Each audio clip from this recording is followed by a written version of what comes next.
Se lo ha dicho el fabricante al juez y se lo han corroborado los técnicos a La Sexta. La caja negra del convoy siniestrado en Valencia no se borra sola. Únicamente puede ser borrada si hay una intencionalidad una vez realizada el volcado de datos.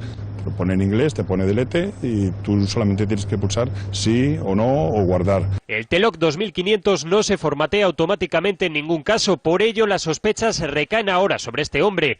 Soy Luis Domingo Alepuz y desde 1999 soy el jefe de taller de Valencia Sur.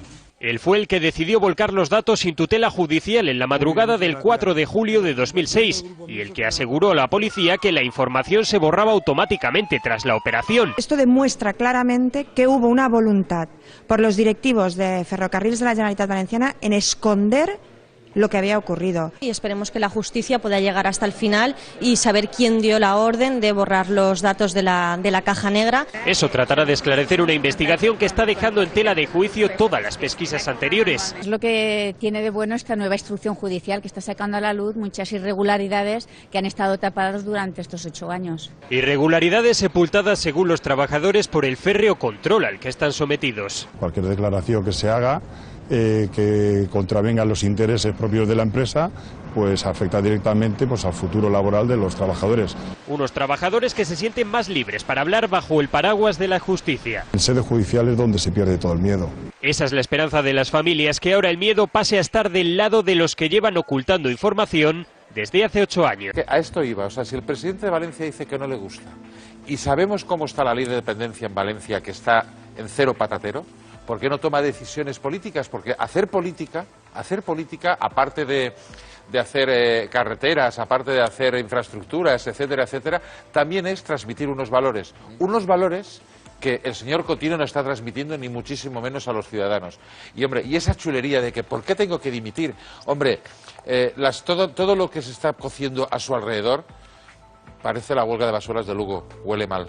Dejadme hablar con Mónica Oltra, diputada de Compromís, de momento fuera de esas Cortes Valencianas, entre otros por decisión de Cotino. Mónica Oltra, muy buenas tardes.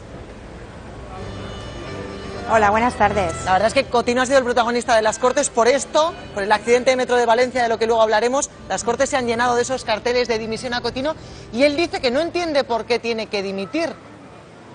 ¿Qué piensas tú?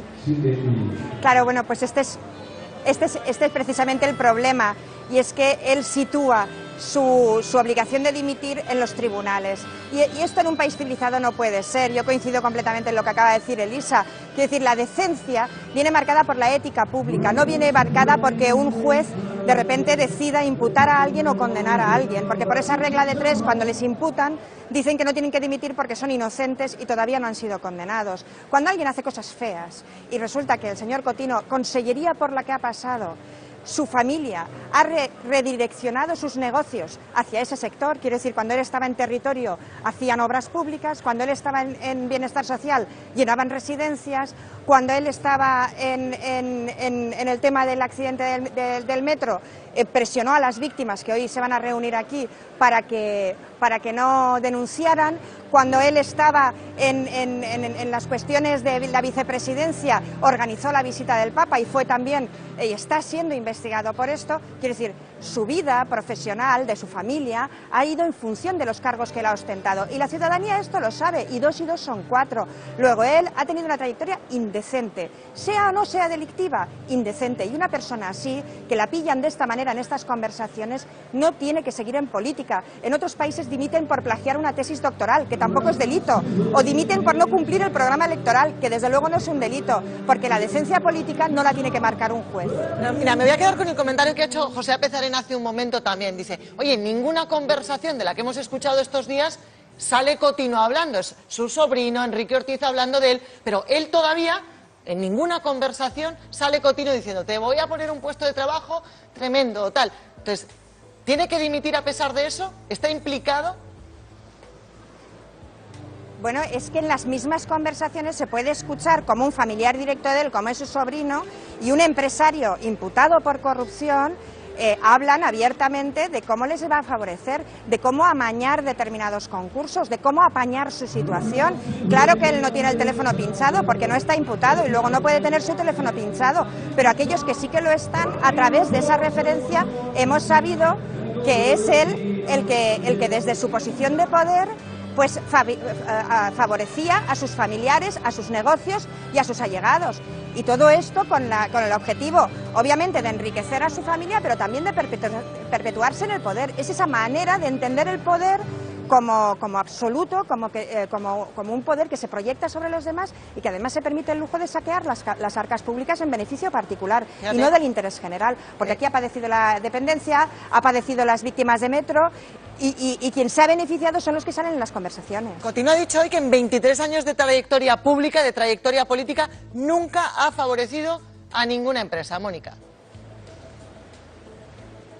Bueno, yo eso, permíteme que lo dude a la luz de las conversaciones, de las investigaciones, de las veces que ha tenido que ir a declarar al juzgado, aunque sea como en calidad de testigo, y además el sentido común te dicta que si allá donde él ha estado de consejero ha habido sospechas, ha habido casos de corrupción que se están investigando y él está en todos ellos, obviamente el sentido común me dice que desde luego una trayectoria decente no tiene. Yo tampoco en los últimos 23 años he visto a nadie con una trayectoria política merecedora de una dimisión y que además abandone la política con deshonor como este señor. Y Fabra, y Alberto Fabra, el presidente de la Generalitat Valenciana en todo esto, porque le hemos visto hoy verdaderamente incómodo, Mónica, Ha dicho, no me gustan las conversaciones, tal, pero pendiente también de la imputación. ¿Qué papel juega Fabra en todo esto?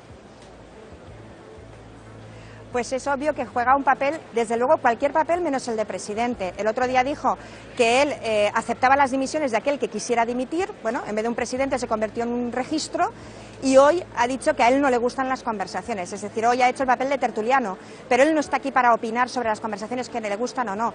Cotino sigue al frente de la institución más importante, que es donde está la soberanía de los valencianos, que es el Parlamento, y lo está porque el grupo mayoritario del Partido Popular le apoya, porque tienen 55 diputados y pueden relevar de su cargo a Cotino. Y si no lo hacen es porque no quieren. Y el primero que no quiere es Fabra, porque él tiene el poder de decirle a su partido, porque para eso es presidente de su partido, que le diga al grupo parlamentario que quiten a este señor de presidente de las Cortes. Es cierto que no le puede hacer dimitir, porque el acta de diputado depende de la persona que la ostenta, pero sí que lo puede quitar de presidente de las Cortes y que deje de avergonzarnos a los valencianos.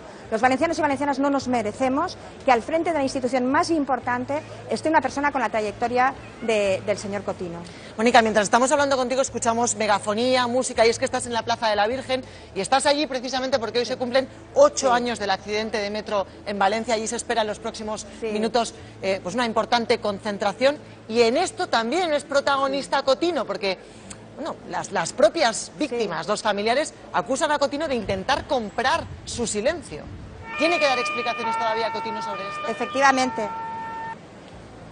Pues debería darlas y de hecho, bueno, se va a llenar la plaza con esta camiseta que han sacado las víctimas, 43 muertos, 47 heridos, 0 responsables, que cada día 3 de cada mes, desde hace 8 años, se concentran aquí, que desde el programa de Salvados que hizo tan magistralmente Jordi Évole, se llena esta plaza y efectivamente ahí pudimos ver cómo las víctimas denunciaban que se les ofrecía trabajo a cambio de silencio, de que no denunciaran, de que no fueran al juzgado, de que invisibilizaran este accidente. Hoy es el día que no ha habido ninguna dimisión. El otro día, con la boca pequeña, el vicepresidente del Gobierno valenciano pedía perdón por si algo se había hecho mal. Aquí se ha hecho todo mal. Y nunca es tarde para pedir perdón, pero cuando uno pide perdón lo que tiene que hacer es atender a las víctimas, es abrir esa investigación que se niegan y han votado más de 12 veces en contra de que se reabra la comisión de investigación en las Cortes Valencianas. Es investigar quién borró la caja negra, quién hizo desaparecer el libro de averías de ese vagón, quién borró el historial del vagón que ya se había accidentado con anterioridad. Todo esto es lo que las víctimas hoy, una vez más, van a reclamar. Y yo, sinceramente, espero que este sea el último aniversario en que las víctimas tengan que verse en esta situación, porque también se merecen ya cerrar heridas, ir a su casa y los días 3 dedicarlos a otras cosas. Obviamente, las víctimas mortales no van a volver, pero se merecen reparación, justicia, y eso pasa por la verdad. Y hoy vamos a volver a llenar la plaza para decirle al poder que esta no es manera de tratar a la gente que ha sufrido tanto. Pues Mónica, gracias por ese análisis. Es cierto, sigue sin haber responsables políticos ni condenados por el accidente de Metro de Valencia. 43 personas murieron. Y esa investigación, la comisión en las Cortes no se ha reabierto, pero sí en los juzgados. Los familiares quieren respuestas. 8 años del accidente, 96 meses esperando responsables políticos de la tragedia y la esperanza de que la reapertura de la investigación judicial aclare cuáles fueron las causas del siniestro. Se está avanzando en la falta de medidas de seguridad, hay ya 3 imputados y hemos solicitado que haya más imputaciones y creemos que se va a seguir avanzando y confiamos en que acabe con un juicio. A las 12:55 de la tarde, hora del trágico accidente, la Asociación de Víctimas ha regresado hoy a la curva de la muerte para recordar a sus familiares y guardar 5 minutos de silencio en su memoria. Decenas de ciudadanos han sumado al homenaje con una ofrenda de flores.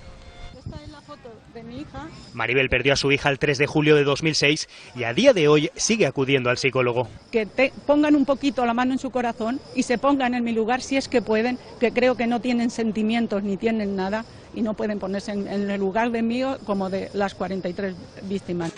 Hoy por primera vez en 8 años, les Corts Valencianes han guardado un minuto de silencio en recuerdo de las 43 víctimas del accidente del metro, aunque el portavoz del Partido Popular no recordaba muy bien la efeméride. Es la primera vez que coincide el día 8, que coincide, perdón, el día 9, que coincide con un pleno del les Corts. El día 3.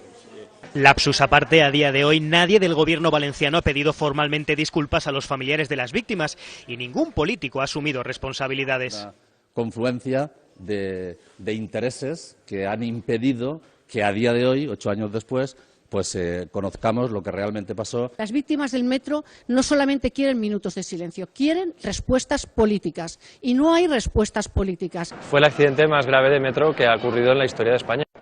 La emisión del programa Salvados en abril de 2013 rescató del olvido la demanda de centenares de ciudadanos que durante todo este tiempo se han concentrado cada día 3 para pedir respuestas. A ver la verdad, ¿qué es lo que pasó? ¿Por qué lo tienen tan tapado? ¿Por qué no sale todo a la luz como debe de salir? Y dejen ya que descansemos. Ellos siguen diciendo que nos llevan en el corazón, pero no lo demuestran nunca. Hacen palabras vacías y sin ningún tipo de gesto. La manipulación de la noticia en los informativos de Canal Nou, la misteriosa desaparición de la caja negra del convoy siniestrado o las dudas sobre la seguridad de la línea 1 del metro siguen dejando muchas incógnitas sobre lo que ocurrió hoy hace ya 8 años. 3 meses, 8 años y hoy la plaza vuelve a estar llena. Muchísimas gracias. Plaza llena de emoción y reivindicaciones en Valencia para recordar el accidente de metro que hace 8 años se llevó la vida de 43 personas. El homenaje a las víctimas también ha estado presente en el lugar del accidente. Sus familiares siguen su lucha porque se sepa la verdad.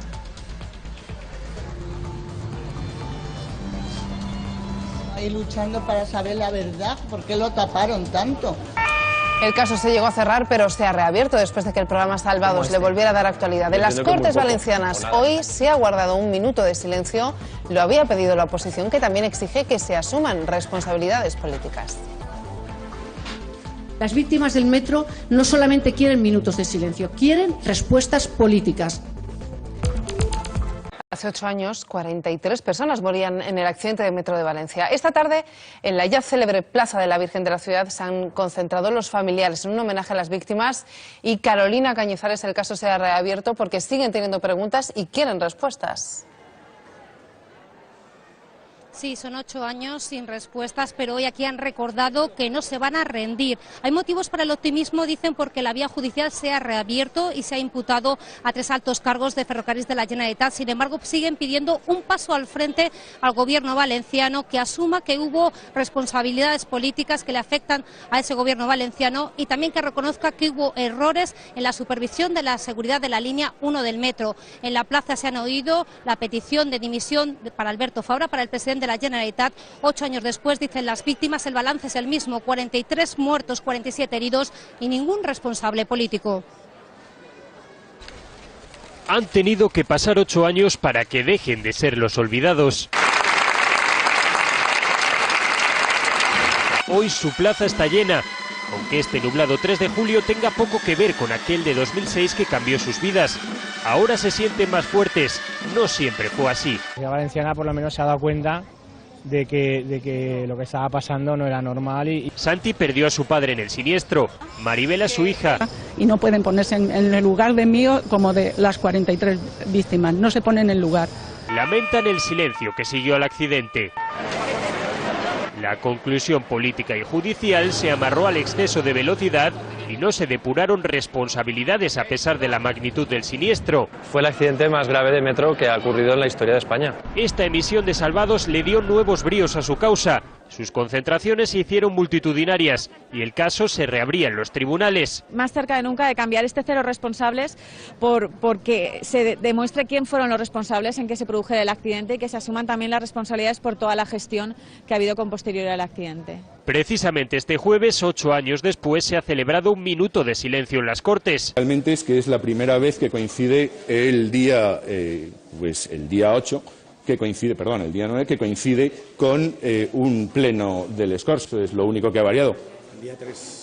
Perdón, el día 3. La oposición pide que se haga justicia de una vez. Las víctimas del metro no solamente quieren minutos de silencio, quieren respuestas políticas. Espero que este sea el último aniversario en que las víctimas tengan que verse en esta situación, porque también se merecen ya cerrar heridas. Hasta entonces seguirán reuniéndose en la Plaza de la Virgen para que nadie olvide aquel 3 de julio.